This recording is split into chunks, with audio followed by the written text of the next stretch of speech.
was on Twitter yesterday and I saw this image retweeted onto my feed, and it reads, "If this gets 200 plus retweets, I will throw my razor blade away and never pick one up again. Promise." My initial response to seeing this was rage. I was very angry seeing this on my feed because that is something that is very much opposed to my way of thinking about getting yourself out of dark situations. I was very mad when I saw this. And I did my stupid little internet thing and I got involved. I tweeted back to her. I said, "Retweets won't stop you from cutting. You will." And that opened the floodgates a bit. I was attacked by a fair number of angry teenage girls, which tends to happen on Twitter when you offer some kind of dissenting opinion. But then I thought about it for a really long time afterwards, and as somebody who came out of a very dark, similarly dark place, and is continually working to improve himself and fix himself and make himself a better person, I get it. I get where that desire for seemingly superficial numbers and attention comes from. I get it. Originally, when I was thinking about what to say in this video, I was gonna get really preachy and really advicey, but that's not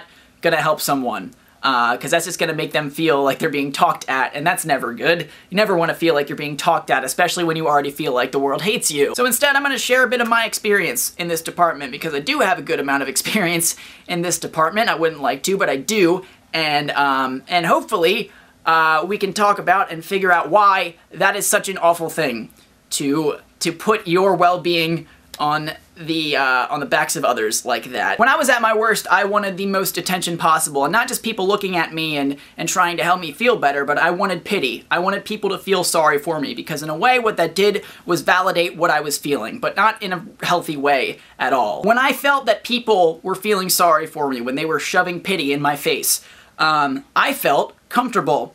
I was sad, and people were almost positively reinforcing that sadness by feeling sorry for me, by talking about how sad they were for me in my situation, or just by the way that they looked at me. And this did not help me feel better.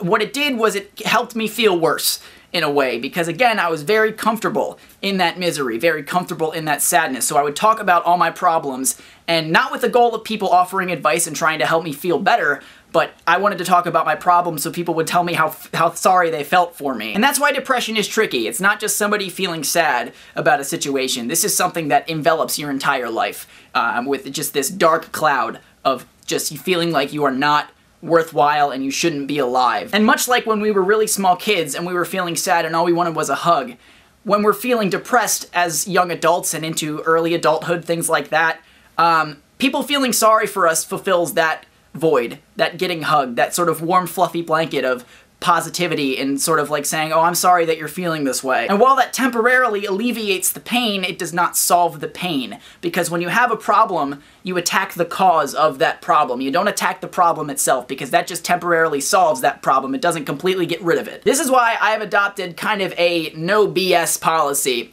when it comes to things like self-harm, when it comes to things like depression, suicidal thoughts, things like that.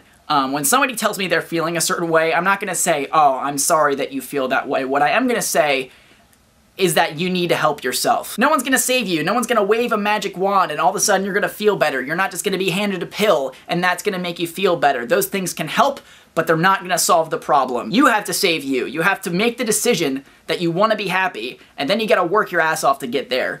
What I'm not saying here is to go it alone. That is not what I'm saying at all. I tried that. I tried to go it alone. Didn't work. Doesn't work that way. I wanted to be happy, and I was working to be happy, but you can't do it completely on your own. You have to bring others in. You have to let other people in, but you have to let them in a way that could hurt you, because the most effective things for me when I was at my worst and trying to get myself out of my worst was when somebody looked me in the face and said, "Connor, you're screwing up.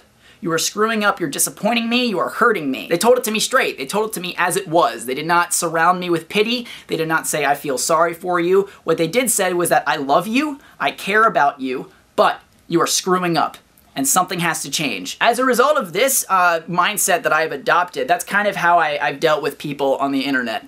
And it can come across as harsh. I know that some people have reached out to me in the past, and I've kind of come back with that sort of like, you need to help you. You need to reach out to people and open yourself up, let people in, and work your butt off. I've said that a lot of times to people. That's kind of my mantra in a way when somebody offers their experience to me and asks for my advice. I'm a very tough love person in that regard, because I'm a very tough love person on myself. When I'm feeling down, when I'm in a funk, when I recognize that I'm in a funk, I kind of verbally slap myself and say, Connor, what? You're screwing up again. You're screwing up again, and this could lead to bad things. You need to fix it now. So in regards to self-harm and hurting yourself and reaching out and trying to get attention using the internet and things like that, that can help you, but it is not a long-term solution. And I understand where that comes from, that sort of desire for someone to just throw out some kind of like, ooh, heart, smiley face, ooh, you're so strong, things like that, and how that can make you feel good in the temporary turn, and how addictive that feeling can be.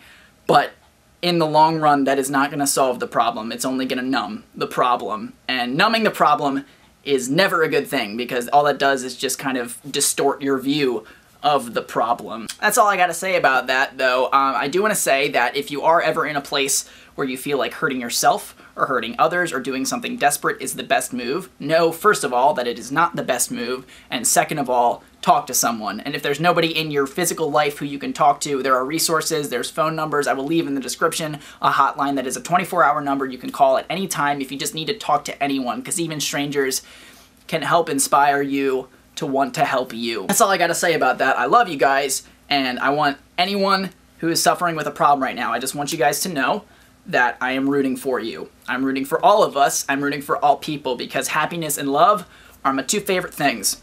And two favorite things about people when they're feeling them, and I love experiencing that and getting to that. That journey, that process is why I'm alive. So, yeah.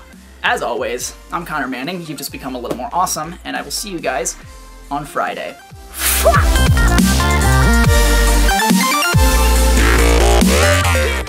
Emotional vlog is emotional.